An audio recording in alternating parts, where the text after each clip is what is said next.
Dexter Morgan es presentado como uno de los asesinos en serie más metódicos de la ficción moderna. No deja testigos, no deja escenas del crimen, y durante años, no deja ni siquiera cuerpos. Esto plantea una pregunta inquietante y extremadamente concreta. ¿Cuántos asesinatos serían necesarios, en el mundo real, para que el FBI interviniera y lograra atraparlo? En este análisis no vamos a hablar de intuiciones ni de dramatización televisiva. Vamos a aplicar protocolos reales del FBI, normas de jurisdicción en Estados Unidos y procedimientos auténticos de investigación de asesinatos en serie. El objetivo es reconstruir, paso a paso, una línea temporal realista que nos permita entender cuánto tiempo podría haber operado Dexter antes de llamar la atención federal. La mayoría de las personas asume que el FBI entra en escena apenas aparece un asesino en serie. Pero eso no es cierto. En Estados Unidos, el asesinato es, por defecto, un delito de jurisdicción local o estatal. El FBI no puede asumir automáticamente una investigación de homicidio, incluso si se sospecha de un asesino serial. Para intervenir formalmente, necesita una solicitud expresa de la agencia policial local que tenga autoridad en esa jurisdicción. Este detalle es crucial, porque Dexter opera casi exclusivamente dentro del condado de Miami-Dade. Un solo departamento de policía. Una sola jurisdicción. Ninguna línea estatal cruzada. Y mientras no exista un patrón claro de homicidios conectados, no hay razón legal ni operativa para que el FBI tome el control. Aquí aparece el segundo problema: sin cuerpos, no hay homicidio. Y sin homicidio confirmado, no hay investigación por asesinato. La mayor parte de los crímenes de Dexter, durante más de una década, se registran únicamente como desapariciones. Personas que dejan de existir en los márgenes del sistema. Criminales, depredadores, individuos con estilos de vida que no generan búsquedas intensivas ni presión mediática. El FBI depende de patrones. Patrones forenses, patrones de comportamiento, patrones geográficos. Su principal herramienta para detectar asesinos en serie, el programa BCAP, no funciona de forma automática. Requiere que las agencias locales identifiquen similitudes y carguen los casos en el sistema. Si no hay cuerpos, escenas del crimen ni vínculos evidentes, no hay datos que analizar. Así que la pregunta no es solo cuántas personas mató Dexter, sino cuántas muertes fueron necesarias para que alguien, finalmente, pudiera demostrar que un solo asesino estaba detrás de todas ellas. Y la respuesta realista es inquietante, muchas más de las que la mayoría imagina. En el próximo capítulo, vamos a analizar exactamente por qué el FBI tarda tanto en aparecer y cómo las reglas de jurisdicción se convierten en la mejor protección de Dexter. Para entender por qué Dexter pudo operar durante tantos años sin intervención federal, hay que desmontar una idea muy extendida. El FBI no patrulla Estados Unidos buscando asesinos en serie. Su papel no es preventivo ni automático. Es reactivo, limitado por la ley y dependiente de las autoridades locales. En Estados Unidos existen aproximadamente 16.000 agencias de aplicación de la ley. Cada una tiene jurisdicción sobre su propio territorio. El homicidio, salvo excepciones muy concretas, es competencia exclusiva de policías locales o estatales.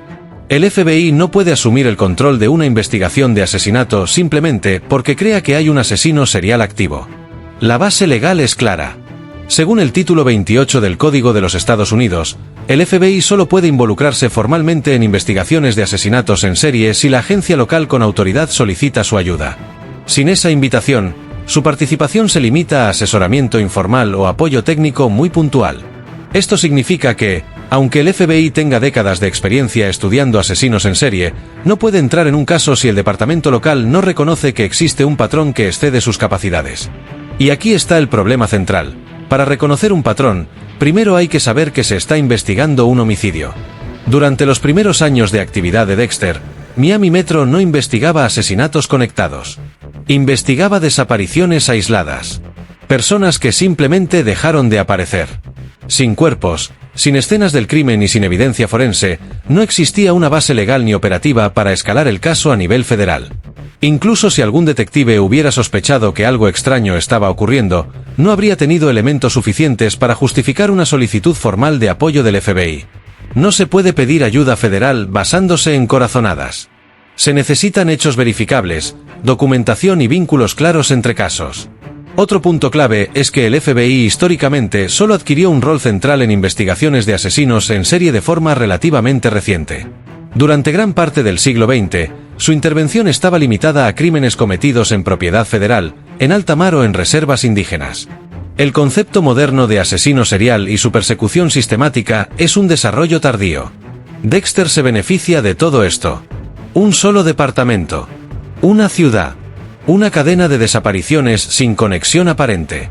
Legalmente, operativamente y burocráticamente, no había ninguna puerta abierta para que el FBI entrara. En el próximo capítulo vamos a analizar la herramienta clave del FBI para detectar asesinos en serie, BCAP. Y, sobre todo, ¿por qué esa herramienta no habría servido para atrapar a Dexter durante más de una década? Cuando se habla de asesinos en serie y del FBI, suele mencionarse a BCAP como si fuera un sistema omnisciente capaz de detectar criminales automáticamente.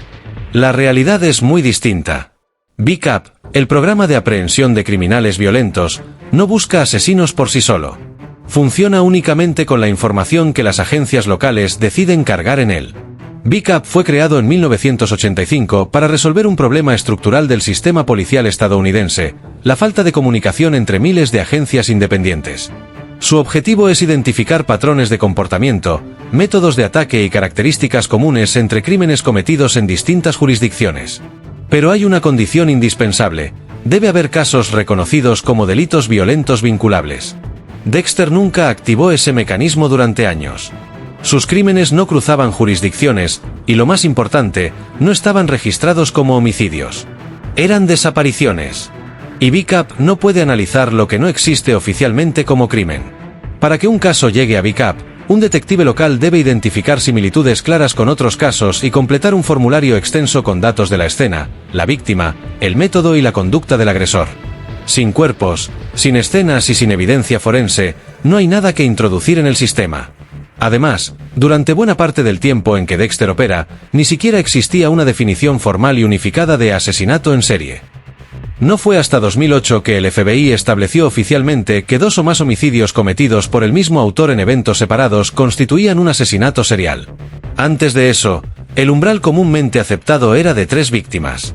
Esto significa que incluso si algunos cuerpos hubieran aparecido de forma aislada, habría sido difícil vincularlos sin elementos distintivos claros.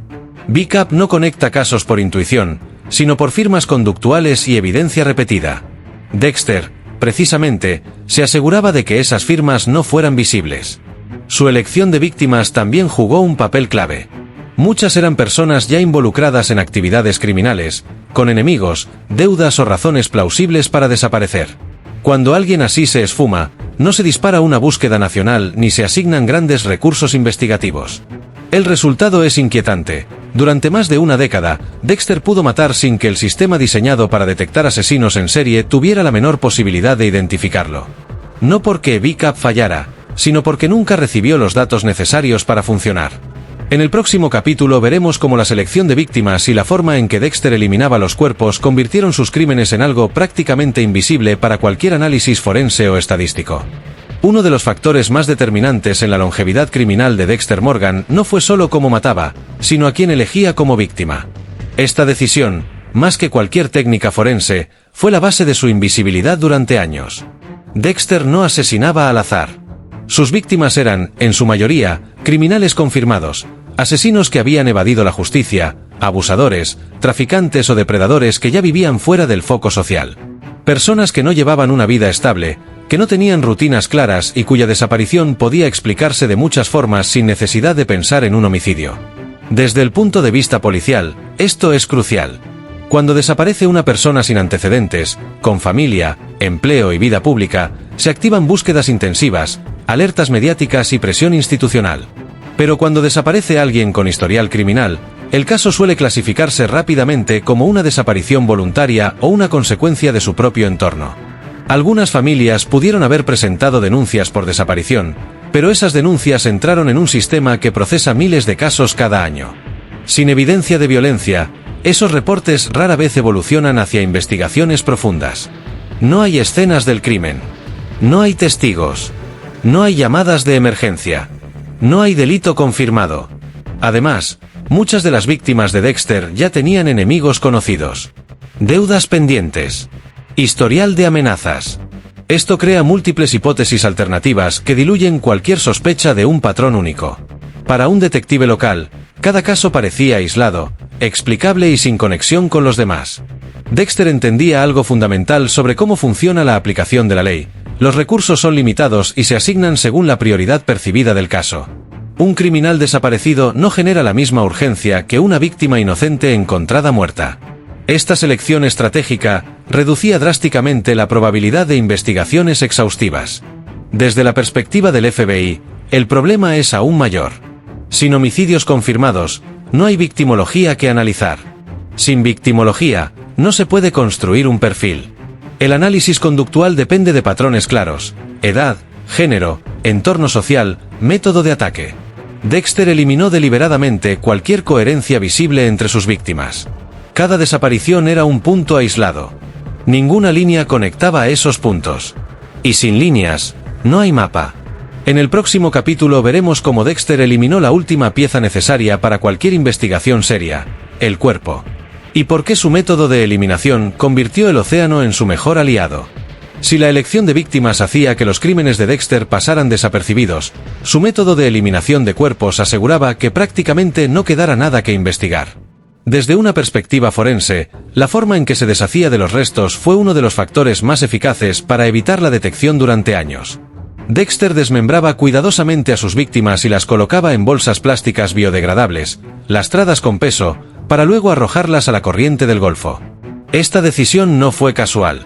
La corriente del Golfo es una de las más potentes del planeta y transporta restos orgánicos a grandes distancias en poco tiempo. Los cuerpos no permanecían en la zona de Miami. Eran arrastrados mar adentro o depositados en costas lejanas, a veces en otros países. Cuando algún fragmento llegaba a la superficie, lo hacía semanas o meses después, en avanzado estado de descomposición y sin elementos identificables. El agua salada acelera la degradación del tejido, destruye huellas dactilares y dificulta seriamente la obtención de ADN utilizable. La acción combinada del tiempo, los microorganismos y la fauna marina elimina marcas de corte, residuos químicos y cualquier indicio de trauma que permita reconstruir con precisión la causa de muerte. Las bolsas biodegradables agregaban otra capa de protección. Con el paso del tiempo, el material se descomponía, liberando los restos de forma dispersa. Las piedras usadas como peso se separaban, y los fragmentos se dispersaban por el fondo marino. El resultado era un rompecabezas imposible de reconstruir. Desde el punto de vista legal, esto tenía una consecuencia directa: sin cuerpo, no hay homicidio comprobable. Y sin homicidio, no se inicia una investigación criminal formal. La policía no puede procesar un asesinato basándose únicamente en la sospecha de que alguien pudo haber sido matado. Incluso si un resto humano aparecía en otra jurisdicción, no existía manera de vincularlo con Miami ni con otros casos similares. Cada hallazgo era tratado como un evento aislado. Ninguna agencia veía el panorama completo. Para el FBI, esto era un muro infranqueable. Sin cuerpos recuperados en cantidad suficiente, no había patrones de desmembramiento, ni firmas conductuales, ni evidencia repetida que justificara la activación de recursos federales. Durante más de una década, el océano borró sistemáticamente cada rastro que podía haber delatado a Dexter. Pero ningún método es infalible. Y en algún punto, el mar devolvió lo que había tomado. En el próximo capítulo analizaremos el momento exacto en que todo cambió, cuando los cuerpos comenzaron a aparecer y el patrón se volvió imposible de ignorar.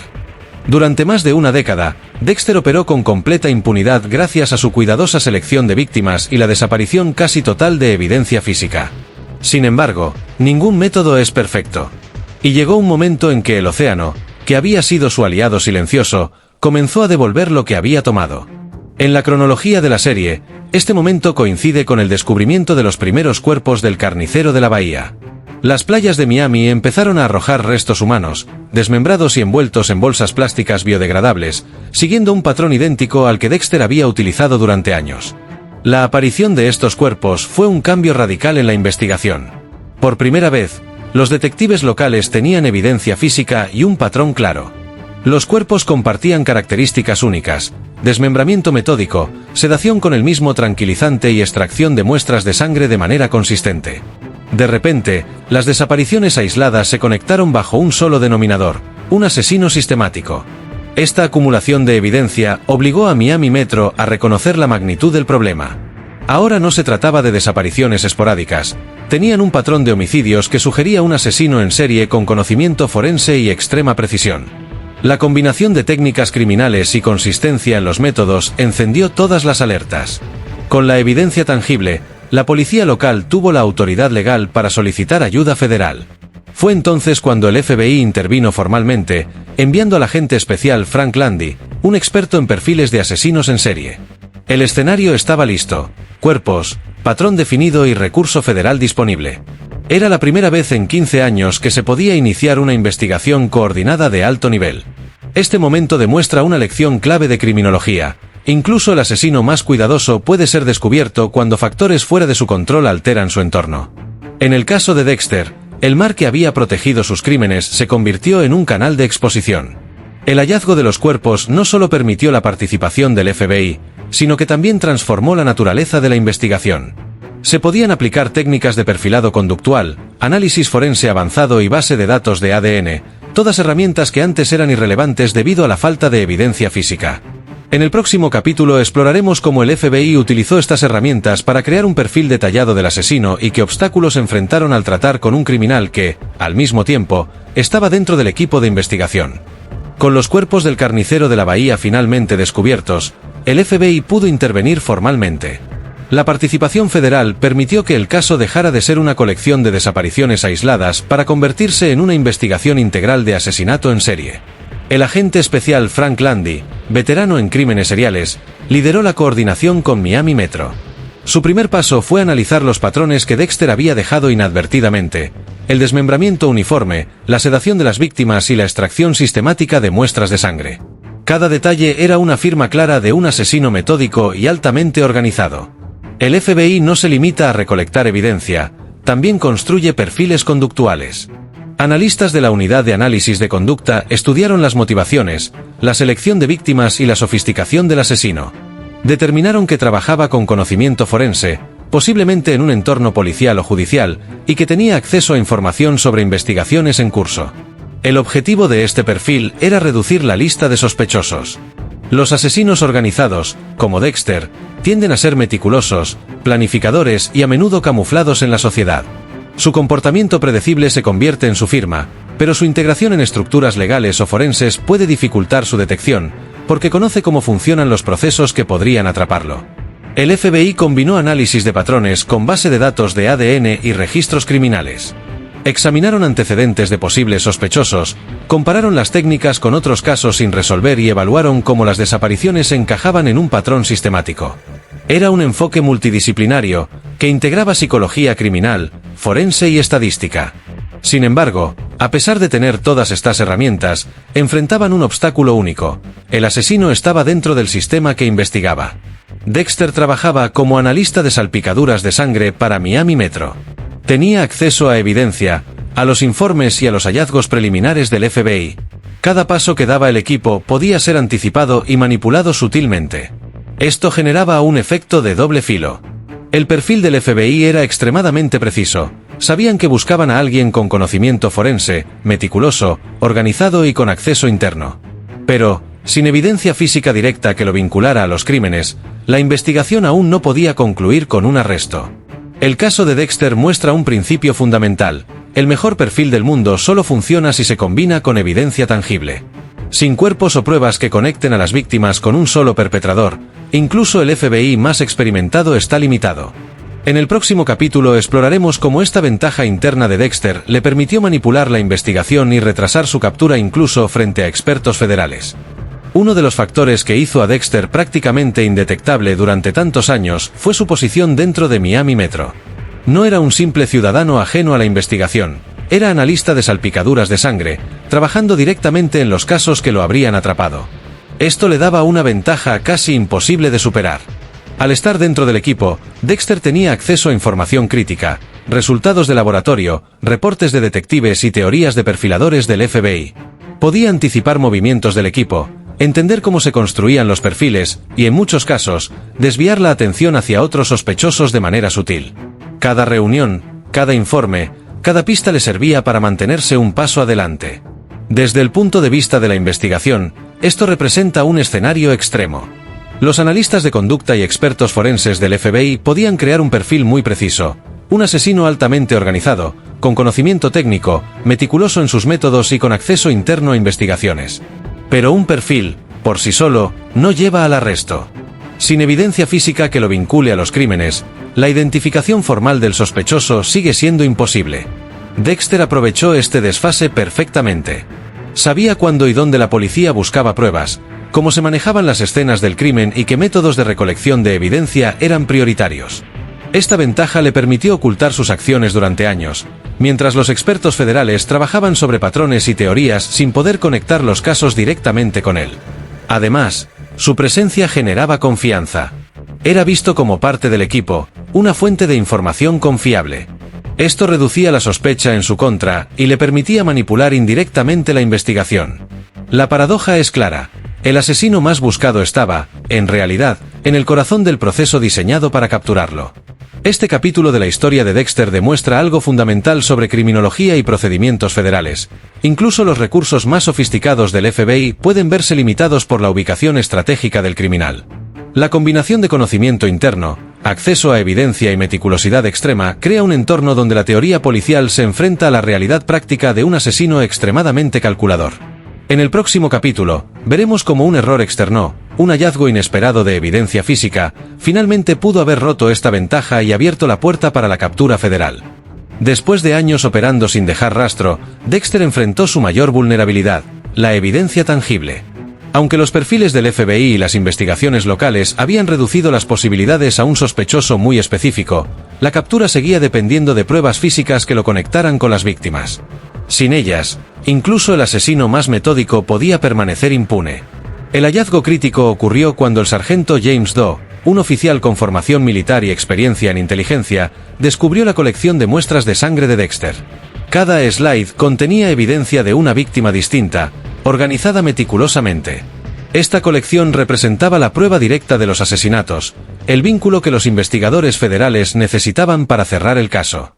En un procedimiento estándar, la evidencia de este tipo sería documentada, ingresada a los registros forenses y analizada por laboratorios especializados del FBI.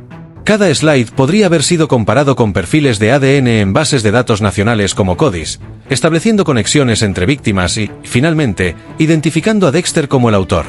Sin embargo, esta evidencia nunca llegó a los canales oficiales. Doe utilizó la colección de sangre para confrontar directamente a Dexter, rompiendo los protocolos de cadena de custodia y documentación forense. La evidencia fue destruida antes de que los agentes federales pudieran analizarla. Sin esta documentación formal, el FBI no pudo vincular a Dexter con las víctimas, y la investigación federal terminó concluyendo erróneamente con otro sospechoso. Este episodio demuestra una regla fundamental en investigaciones de homicidios. Los perfiles y el análisis conductual son herramientas poderosas, pero no sustituyen a la evidencia física.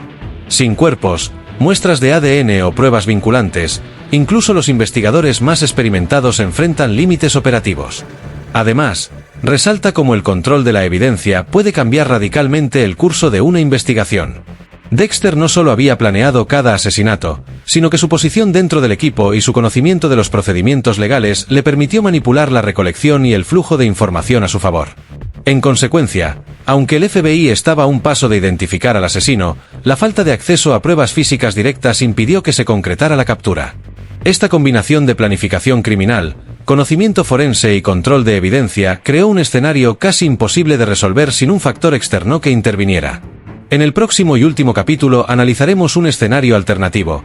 ¿Qué habría pasado si Dexter hubiera operado fuera de su jurisdicción, cruzando estados, y cómo eso habría acelerado la intervención federal? Hasta ahora hemos visto cómo Dexter pudo operar durante más de una década dentro de Miami Metro sin que el FBI interviniera. Pero, ¿qué habría pasado si hubiera cambiado de estrategia y asesinado fuera de su jurisdicción? En Estados Unidos, la fragmentación de agencias policiales significa que los homicidios locales permanecen aislados a menos que crucen fronteras estatales o jurisdiccionales. Es precisamente este cruce lo que activa los mecanismos federales de manera inmediata. Casos similares en distintas ciudades son detectados por BCAP y otras bases de datos, lo que provoca la intervención directa del FBI. Si Dexter hubiera matado primero en Miami, luego en Fort Lauderdale, después en Tampa o Jacksonville, cada departamento habría registrado desapariciones y cuerpos hallados dentro de su territorio. La coincidencia de patrones, el método de desmembramiento, sedación, extracción de sangre, habría disparado alertas en BCAP. El FBI habría recibido notificación formal y comenzado a trabajar con recursos completos, perfiladores, análisis de ADN, coordinación interagencias y seguimiento de posibles sospechosos. En este escenario alternativo, la ventana de impunidad de Dexter se reduciría drásticamente. Lo que en Miami tomó 15 años para establecer un patrón reconocible podría haberse detectado tras 3 o 5 víctimas. La investigación federal, con acceso a bases de datos nacionales, habría identificado rápidamente las conexiones y delimitado la lista de sospechosos. La captura podría haberse producido en 1 o 2 años, en lugar de más de una década. Este contraste ilustra cómo el diseño del sistema policial estadounidense puede tanto proteger como exponer a un asesino. Mantenerse dentro de una sola jurisdicción, como hizo Dexter, funcionó como un escudo invisible. Cruzar jurisdicciones hubiera convertido cada acción en un punto de alerta, eliminando gran parte de su ventaja. Finalmente, el caso de Dexter Morgan combina varios factores: planificación meticulosa, selección estratégica de víctimas, eliminación eficiente de evidencia y, sobre todo, operar dentro de la jurisdicción más ventajosa. Solo cuando un factor externo interrumpe esta ecuación, como los cuerpos del carnicero de la bahía, se permite que los recursos federales cumplan su función. Este análisis demuestra que, en la vida real, la captura de asesinos seriales depende tanto de evidencia física como de coordinación interagencias y procedimientos legales. No basta con perfiles conductuales. Sin pruebas tangibles que vinculen al criminal con las víctimas, incluso el FBI más experimentado enfrenta límites claros. Ahora que conoces la cronología completa de Dexter Morgan y cómo habría operado un asesino serial en la vida real bajo los protocolos del FBI, queda más que claro, no se trata solo de astucia o planificación, sino de cómo las leyes, la jurisdicción y la evidencia física determinan quién puede ser atrapado y quién puede permanecer invisible durante años. Si te sorprendió este análisis detallado y quieres descubrir más historias donde la realidad y la ficción se cruzan, asegúrate de suscribirte ahora mismo y activar la campanita. Aquí desglosamos paso a paso crímenes, investigaciones y estrategias que ni siquiera los expertos esperan. Y no te vayas todavía. En nuestros próximos vídeos exploraremos casos reales que cambiaron la criminología, y cómo los errores más pequeños pueden ser la clave para atrapar incluso a los criminales más inteligentes. Haz clic en suscribirte, quédate hasta el final y acompáñanos en este viaje al lado más oscuro de la mente criminal, porque lo que viene después podría cambiar por completo la forma en que ves la justicia.